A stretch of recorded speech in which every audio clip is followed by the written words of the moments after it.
A lot of people ask me, how does the reading genius system work? How does it improve your intelligence? How does it improve your reading? Is it just another speed reading course? And the answer is, it is many generations above speed reading. It's like comparing a bicycle to a rocket. Yeah, they both move you forward, but at very different rates and levels of intelligence and technology in the rocket's case. So let me share with you a few things. First off, your eyes. You opened them at birth. You never needed lessons. Never. You saw mommy, daddy, the nurse, the doctors, the trees, the sky, all at one time. You never needed lessons. And you saw all of that at one time at the speed of light. Now,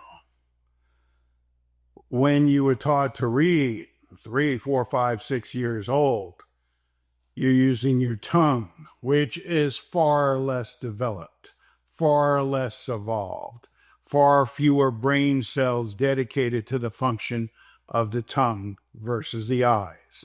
In fact, when a baby is formed inside a mother's womb, the eyes and the brain are actually one organ that then becomes two. So it's often said that the eyes are an extension of the brain.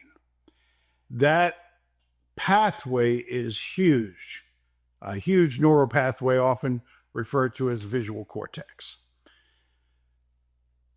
It's the equivalent of, say, a 100-lane highway going at high speeds in parallel, same time, versus your tongue, which is like a little dirt bike path going at the speed of sound, which is thousands of times slower, hundreds of thousands of times slower than the speed of light, literally.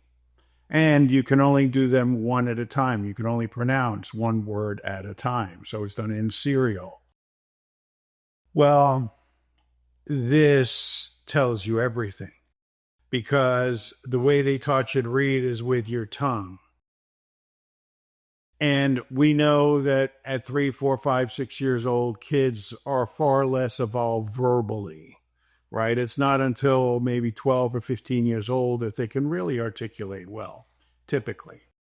So we're teaching them to read with an underdeveloped part of the brain.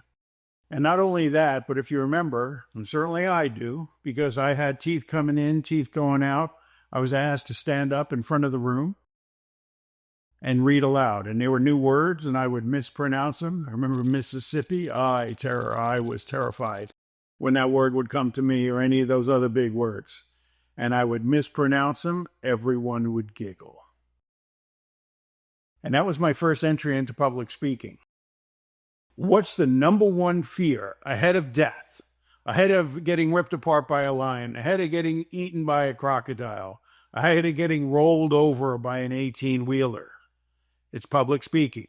And we taught that fear in reading class. Well, not we, the certified teachers that supposedly studied and learned advanced learning techniques. They instilled that fear. And they instilled that fear for the last few hundred years, and they haven't changed. They haven't figured it out. And this is who we call educators? This is who we call state-of-the-art? No. Pathetic. We haven't changed the way we taught reading in the last 500 years. We've certainly learned a lot more about the brain, the mind, the body. And yet, they haven't incorporated into it. In the reading genius system, we incorporate it into it so that you get the most out of your natural skills, what I call your genius. And genius, yes, one of the definitions in Webster is the natural gifts inside you. So let's come back to the eyes. You have two forms of vision. You have what we call your focal vision, what you see right in front of you. That's what most people read with. But the far more powerful part of your vision is what we call the peripheral vision. That's 70%. The focal vision is only about 30%. And the peripheral vision has more of what they call rods and cones, much more sensitive. That's why when you see something out of the corner of your eye, you're much more reactive. When I did mental training, and I used to do mental training for athletes or train basketball players to look at their opponent from the side or periphery so that they could respond and be much quicker, and they were. In the Reading Genius system, we show you how to read with both your focal and peripheral vision so you see a big portion of the page. Yeah, really. Now, if you just do that, it won't help you because you've been conditioned to verbalize one word at a time. Well, let me tell you something. That's not optimal, but we can break that habit just like we break other habits with high-speed, intense exercises that are fun and put to music. And we break the habit of you reading one word and get your eyes to read just like you opened your eyes at birth. You see everything in one time using your visual cortex, using more of your brain. And let's talk about the brain for a moment. You've heard we only use 5% of our brain power, right? I don't know about you, but I'm tired of hearing we only use 5% of our brain power. Well, the reality is, how do we turn on that other 95%? It's very simple. How do we turn on and build our muscle? Yeah. Tennis elbow, that's what this is. It's an ice pack. Anyway, how do we build more of our muscles? We overwhelm the muscle and muscle responds and gets stronger. This happens for everybody. Whether you're rich or poor or went on to good schools or bad schools, whether you had good grades or bad grades, etc., it doesn't matter. You lift weights, you overwhelm the muscle gets stronger. So when it comes to the brain, yes, it's an idle state. Just like when you start the car, it's at idle. You don't start the car and go 400 miles an hour. You don't start the car and go 200 miles an hour. You'd burn it up. Same thing with the brain. So it's at idle. Well, how do we turn on another 95%? We have to overwhelm the 5%. So this is why I say we do some high-speed, intense exercises. Now, the difference is when you lift weights, muscle, that takes days, weeks, and months to build. The brain is a switch, and it's got what we would call neural circuits. It operate almost like electrical circuits where they turn on, they turn off. So when they turn on, they require a lot more energy, a lot more oxygen, and they turn on and you have a heightened state of awareness, heightened brain power. So that's what we show you how to do before you read, so that your eyes using their full vision and your brain power turned on. Watch out. But it even gets better. There's a right and a left side of the brain. The left side of the brain is what is done in sequence. It's left brain. It's analytical. It's organizational. It's where language comes from. And since we learn to speak using the left side of the brain and we learn to read by speaking, we're only using one part of the brain. What does the right brain do? The right brain is what feels. It creates pictures. Emotions. That's what makes reading fun. Well, that part is dormant the way they taught you to read. Well, we're going to show you how to turn on the right and the left side of the brain simultaneously. And a lot of people ask me about reading disabilities, dyslexia, and other things. Let me tell you something. I've never met someone who was called reading disabled that couldn't do this. And those reading disabled people, what they call dyslexia, where they see the order of the words mixed up, they never look outside and see the tree, the cars, and the houses mixed up in order. Never. Their right and left side is integrated. So this becomes actually more natural to them and you as well. Really important to understand, so that when you read, now you're seeing the sequence and the order of what the information presented to you, but you're feeling it. You're seeing it in pictures. You get emotional. This is when it becomes fun. And people say, well, what about if it's a school book and I'm not that interested? Well, I want you to listen to that. A lot of people ask me that. Curiosity is one of the keys to learning, and curiosity is a choice. You can decide to be curious about something or not. And if you're not curious, it's like the doors are closed, the mind is closed. Yeah, you won't learn very well. However, when you learn to turn on and heighten and amp your curiosity up, especially if it's a book that you don't think you're interested in, and you learn to amplify your curiosity, well, now you have an insatiable hunger for what's in there, and you learn it much faster. And this is what you learn in the Reading Genius system, so that you really absorb what you read. You've heard this concept of intelligence, and different intelligence tests and theories will tell you different things, but there's multiple levels of intelligence that we have. I mean, there is mathematical intelligence, language intelligence, social intelligence, emotional intelligence, physical intelligence, and more. So regardless of whose philosophy or model you want to follow, the reality is intelligence has many facets. And I think that comes as common sense for most people, where you see people really smart in one area and not so smart in others. That's normal. We're going to show you how to get your heart intelligence involved in a book. Let me tell you, I believe that heart intelligence is far more than a brain intelligence, because your heart is a doorway to your soul. And that soul is connected to infinite knowledge. Soul is eternal. Yeah, really. I'm going to show you how to connect to the soul of the author before you read that book. So you're reading Macbeth, you're connecting to the soul of Shakespeare. You're reading 7 Habits of Highly Effective People, and you're connecting to the soul of Stephen Covey. I mean, this is magical stuff. And when you get your soul and your heart intelligence, your vision, and your left and right brain totally involved, you become magnetized to the book. You don't want to put it down. But put it down you will, because you're going to finish that book faster than you ever thought possible, because you can't wait to get to the next page. Just like watching a really good movie or sporting event where you can't wait to see what happens. This is a heightened state of brain power and focus. And the biggest challenge people have is focus. Biggest challenge most people have when they read are they're thinking of 5 or 10 other things while they're reading. So their head's pointed at the book, but their mind is somewhere else. Know what I mean? Yeah. So for me, this all started. I came back from the former Soviet Union. It's in the early 90s. I studied chess with the grandmasters in the former Soviet Union. Chess is all about brain power and focus. Reading's all about brain power and focus. And so my neighbor was a school teacher. He's over. We're talking about Russia and things. And he wanted to meet my new Russian wife, who was a ballerina there and very pretty. And so he's complaining that the kids don't want to read the books after a month. This was 8th grade in San Jose school in Northern California. So I said, invite me in there. Let me see what I can do here. And I was laughing when he was saying that the kids didn't want to read the books, because that was me in school. That's why I studied math and electrical engineering. It's because those were the 2 subjects I could study that had the least amount of reading. This was big history books and political science and psychology books scared the daylights out of me. I would have to read a short story for literature class, 10, 15 pages. I'd get to the end of those 10, 15 pages, maybe it'd take me an hour and a half, and I'd look at the questions at the end of the chapter. I wouldn't have any clue the answers.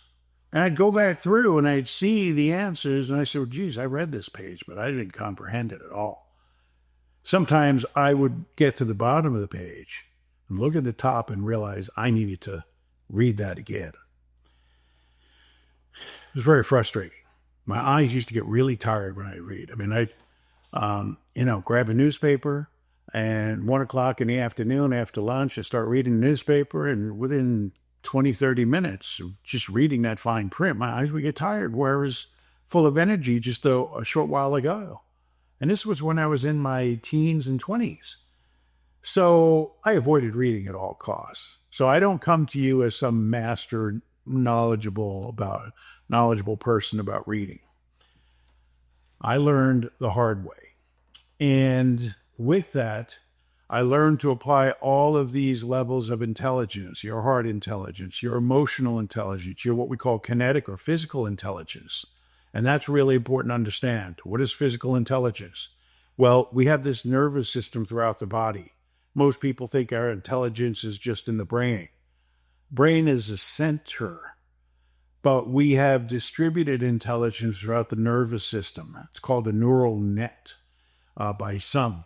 And so this is how we want to apply all the aspects, and even further. You dream at night, okay? You go to sleep, you dream, you have a nap, you dream, you daydream. Dreaming is a big facet of who we are. I'm going to show you how to take this, what we call lucid dreaming, where it's really visual, and apply it to reading.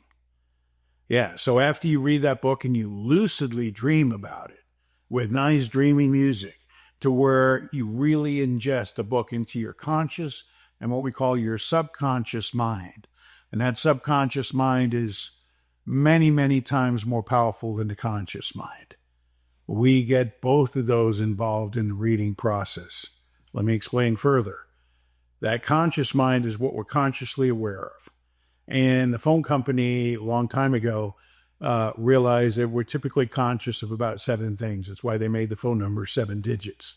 So some people maybe 5, some people maybe 10, but it's a very finite number. The subconscious remembers and knows all of what you know throughout life. So our consciousness has many aspects. Well, what if we could get that all formulated and focused for a short period of time on the book we're reading so that book becomes alive, it becomes an adventure, we finish it. Now, can you see where I'm going here with respect to utilizing all of your incredible intelligence? And by now, I think you realize that from your eyes to your brain, to the right and left brain, the heart intelligence, emotional intelligence, and more, there's a lot that has been dormant and you've never been taught to employ while reading. And as well, by now you realize that, hey, you can probably apply this. You certainly can apply this to other things you do, whether you play softball or tennis like me, or anything else you do. You can employ a lot of other aspects of your intelligence into what you do. And that's very powerful. So when we say reading genius, genius is natural gift inside you. Well, here we apply it to reading. It's the planet's most powerful reading course. There is nothing close to this. And we demonstrate that. As you see, when they demonstrated the U.S. Air Force Academy, where they tested, they had a monitor, retired colonel, observing the whole thing. They used standardized reading tests. And at the standardized reading test, after one day, 1 5-hour day, and it was actually 3-4 hours after we did the exercise that we did the tests, again, we tested them before and tested them after. Students improved on average 550%. On average. The speed reading course would say, okay, you'll improve 300 or 200% after 3 weeks. Excuse me, after a few hours here. But that's with standardized tests. And standardized tests, only 2 paragraphs or 3 and multiple choice questions, which means they got to give you the answer first. It's really more answer recognition than it is comprehension. So my question to you is, why don't they ever test them on books with fill in the blank answers, which means you have to generate the answer? You know why? Because if they did, all the schools would fail. Yeah, really. So they limit the reading test to just a few paragraphs and multiple choice questions. I think that's pretty pathetic, personally. Furthermore, in the reading genius system, when you learn, as a lot of people ask me, oh, it's complicated to learn. And no, we keep it simple, and it's put to music. Music that has the right rhythms, music that has the right rhythms, the right brain patterns to make it easy for you to learn. And we demonstrate this. I've taught several people, including my godson, Eddie, who's now 21 years old, but I taught him this when he was 14.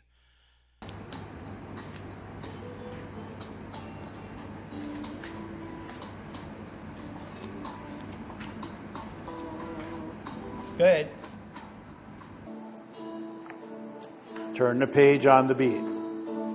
Turn, turn, turn, turn.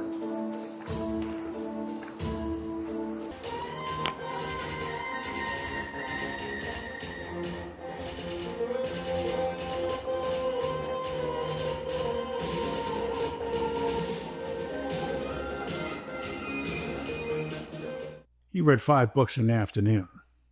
Okay, 20 minutes per book, approximately, with the preparation and the reading. So the preparation was maybe 10, 12 minutes. The reading was maybe 8 to 10 minutes, depending on the book. Take a break, we'll do another book. You're going to see that. And we filmed that so that when you want to read 5 books in an afternoon, or even only 2 or 3, you have that lesson there. You can pop it on just as if I'm sitting next to you coaching you personally. And my personal coaching fee now is many tens of thousands of dollars. So you get the benefit of that included in the course. Wow, I'm excited for you and excited what you have the ability to learn. So my question for you is, which 5 books would you read first and why? The value of knowledge and how you can apply it is infinite. Whether you apply it to money or real estate or marriage or travel or whatever hobby you have. I used to go fishing. And there's nothing worse than buying the bait, getting the pools, organizing the boat and the fuel and all of that effort, and go out fishing and come back empty. And I remember that happened to me, and there was a fishing boat that went out, and he was in the same waters we could see, his boat. He came back with a bunch of fish. We came back nothing. He knew something that we didn't. Okay? If I could have learned that from a couple of books, whoa, wouldn't it have been a lot better. I had to go to the fish store to get fish. All right? Not a good sign. So there's always things that we can learn, and books are the fastest and easiest ways to learn them. And let's just take real estate, for example. Reading some books on real estate, you think you could get a house for 5 or 10% less? What's 5 or 10% of the house you're looking to buy in your market? And compare that to the cost of this course. I'm sure you'll see the incredible value and the benefits that you get when you master and become part of the Reading Genius community. When you acquire this skill, which by now I'm sure you realize can benefit you and everyone around you. So, with that, I'm excited for you. I've put a link on the screen and I've put a discount code so that you can get a good value if you take action. And it's all about taking action, not about thinking about it, but taking action. And this course is for those who take action. Gyms are for those who take action. If you go to the gym and you stand around, you watch everyone do it, and you don't get stronger, no matter how nice of the clothes you wear. Okay, so it's all about taking action and doing it now when you know the time is right. And the time is always now. So I applaud you for taking that action, and I look forward to meeting you in the course. Thank you for watching.